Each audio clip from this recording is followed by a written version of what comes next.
రేవంత్ రెడ్డికి మనసు లేదు. ఏడ ఖర్చు పెడుతుండు రేవంత్ రెడ్డి? నేను నిన్ననే చెప్పిన, ఇవాళ జూబ్లీ హిల్స్ లో ఆయనకు పెద్ద ప్యాలెస్ ఉన్నది. ఆ ప్యాలెస్ జాలదట 100 కోట్ల రూపాయలతో ఇంకో క్యాంప్ ఆఫీస్ కట్టిండు. గవర్నమెంట్ డబ్బులతో 100 కోట్లతో క్యాంప్ ఆఫీస్ కట్టిండు. ఆడ ఫ్యూచర్ సిటీ అని పెట్టి అక్కడ ఒక 100 కోట్ల రూపాయలతో క్యాంప్ ఆఫీస్ కట్టిండు.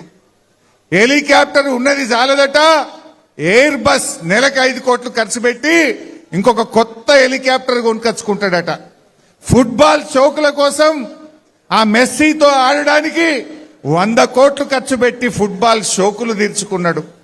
అందాల పోటీలకు 100 కోట్లు ఖర్చు పెట్టిండు. అందాల పోటీలకు ఉంటాయి, ఫుట్బాల్ షోకులకు ఉంటాయి, ఎయిర్ బస్ హెలికాప్టర్ కు డబ్బులుంటాయి. ఇతర రాష్ట్రాల్లో ఎన్నికలు జరిగితే మూటలు పంపడానికి డబ్బులుంటాయి. పక్క రాష్ట్రాల్లో ఎన్నికలు జరిగితే మన తెలంగాణ ప్రభుత్వ డబ్బులతో అక్కడ ఫుల్ పేజ్ పేపర్ అడ్వర్టైజ్మెంట్లకు డబ్బులుంటాయి. కానీ మా పిల్లలకు ఫీజు రియంబర్స్మెంట్ ఇవ్వమంటే డబ్బులుండవా? మా రైతులకు రైతు బంధు రైతు బీమాకు డబ్బులు కట్టమంటే ఉండవా? మా అవ్వ తాతలకు 4000 పెన్షన్ ఇవ్వమంటే డబ్బులుండవా? రేవంత్ రెడ్డి గారికి అధికారం మత్తెక్కింది. మొన్న ఎప్పుడు అన్నాడు కదా హిట్లర్.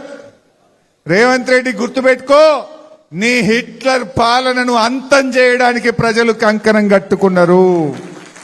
నీ నియంత పాలనకు అంతం కావడానికి రోజుల దగ్గర పడ్డాయి. లెక్క పెట్టుకో మిస్టర్ రేవంత్ రెడ్డి అని నేను చెప్తా ఉన్నా. ఈ రేవంత్ రెడ్డి విషయం ప్రజలకు అర్థమైంది. మొన్నెక్కడో మాట్లాడిండు, బీఆర్ఎస్ పార్టీకి మళ్ళా తాప ప్రతిపక్ష హోదా రాదు అన్నాడు. నిజమే కదా, మనకు ప్రతిపక్ష హోదా ఎందుకు? పాలకుల పక్ష హోదా రాబోతా ఉంది. ప్రతిపక్ష హోదా రాదు, పాలక పక్ష హోదా వస్తుంది. నీకు నీ పార్టీకి డిపాజిట్లు గల్లంతైతే గుర్తు పెట్టుకో రేవంత్ రెడ్డి అంటున్నా. ఈ మధ్య మీరు గమనించి ఉంటారు, ఢిల్లీలో ముఖ్యమంత్రి కేజ్రీవాల్ ఓడిపోయిండు, ఆయన ఎమ్మెల్యేగా ఓడిపోయిండు, ఆయన పార్టీ ఓడిపోయింది. బెంగాల్లో పోతే మమతా బెనర్జీ గారు ఎమ్మెల్యేగా ఓడిపోయిండు, ఆయన పార్టీ ఓడిపోయింది. తమిళనాడు పోతే స్టాలిన్ ముఖ్యమంత్రి ఎమ్మెల్యేగా ఓడిపోయిండు, ఆయన పార్టీ ఓడిపోయింది. రేపు తెలంగాణలో కూడా రేవంత్ రెడ్డి ఎమ్మెల్యేగా ఓడతాడు, ఆయన పార్టీ కూడా ఓడిపోతుంది. గ్యారంటీ మళ్ళొచ్చేది కేసీఆర్. ఎక్కడ పోయినా ప్రజలది ఒక్కటే మాట, కాంగ్రెస్ పోవాలి, కేసీఆర్ రావాలి. ఇలా అందరికీ ఇది అందరి మాట. విద్యార్థుల మాట, నిరుద్యోగుల మాట, రైతుల మాట, అవ్వాతాతల మాట, అక్కా చెల్లెళ్ళ మాట ఎవరిదైనా అందరిది ఒకే మాట, మళ్ళీ కేసీఆర్ రావాలి, బీఆర్ఎస్ రావాలి. ఇలా ప్రజల్లో స్పష్టత వచ్చింది. మరి మనం కూడా మంచిగా గట్టిగా పనిచేద్దాం. ఇవాళ తమ్ముడు కౌశిక్ రెడ్డి బాగా పనిచేస్తున్నాడు, గట్టిగా పోరాడుతున్నాడు. మొన్న డంప్ యార్డ్ హుజురాబాద్ లో పెట్టద్దని అద్భుతమైన పోరాటం మీరు అందరు కలిసి చేసిండ్రు. గట్టికి కొట్లాడితే బిడ్డ నువ్వు బంద్ పెడతావా, నీ మీద సిఐడి కేసు పెడతామని బెదిరించిండ్రు. అక్రమ కేసు పెట్టి సిఐడి ఆఫీస్కు పిలిచిండ్రు. అయినా భయపడలే, పోరాటం ఆపలే. తప్పకుండా మీ డంప్ యార్డ్ విషయాన్ని రేపు రాబోయే అసెంబ్లీలో కౌశిక్ మాట్లాడతాడు, మేం మాట్లాడతాం, బీఆర్ఎస్ పార్టీ మాట్లాడుతుందని కూడా మనం చేస్తా ఉన్నా. ఇక్కడ కొన్ని డబ్బుల కోసం, నిధుల కోసం కౌశిక్ మీకు మాట ఇచ్చిండు. 100% మళ్ళొచ్చేది బీఆర్ఎస్ ప్రభుత్వం. ఈ హుజురాబాద్ కు కేసీఆర్ గారి ఆశీస్సులతో ప్రత్యేక ప్యాకేజీ తెచ్చి అన్ని పనులు కూడా పూర్తి చేసుకుందాం. కాంగ్రెస్ చేసేదేం లేదు.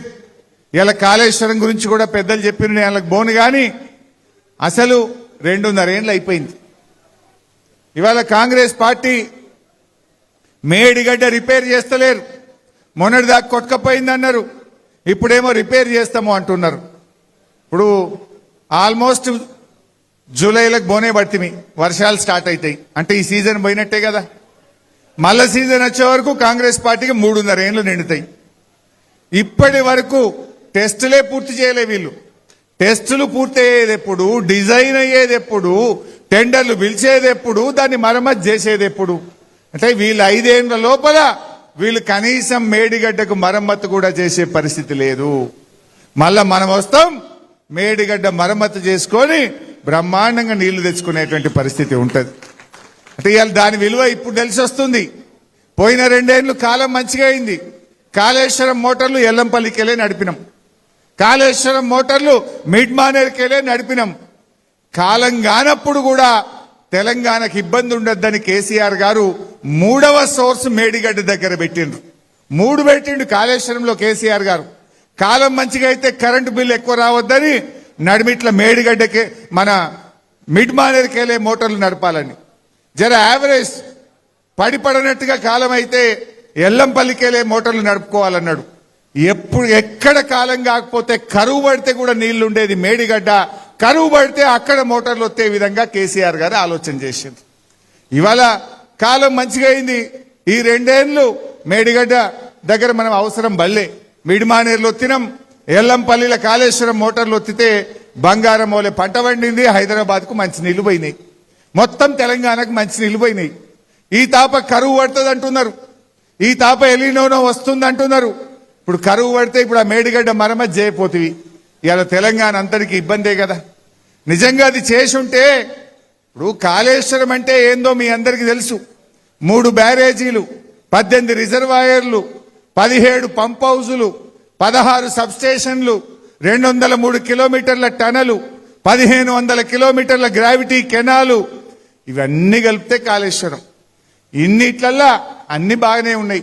మల్లన్న సాగర్ కింద 1,00,000 ఎకరాలు పండుతుంది, రంగనాయక సాగర్ కింద 1,00,000 ఎకరాలు పండుతుంది, కొండపోచమ్మ కింద 50,000 ఎకరాలు పండుతుంది, అంతగిరి పోచమ్మ రిజర్వాయర్ కింద 1,000 ఎకరాల పంట పండుతుంది, మిడ్ మానేరు కింద పంట పండుతుంది, అంతటి పండుతున్నది.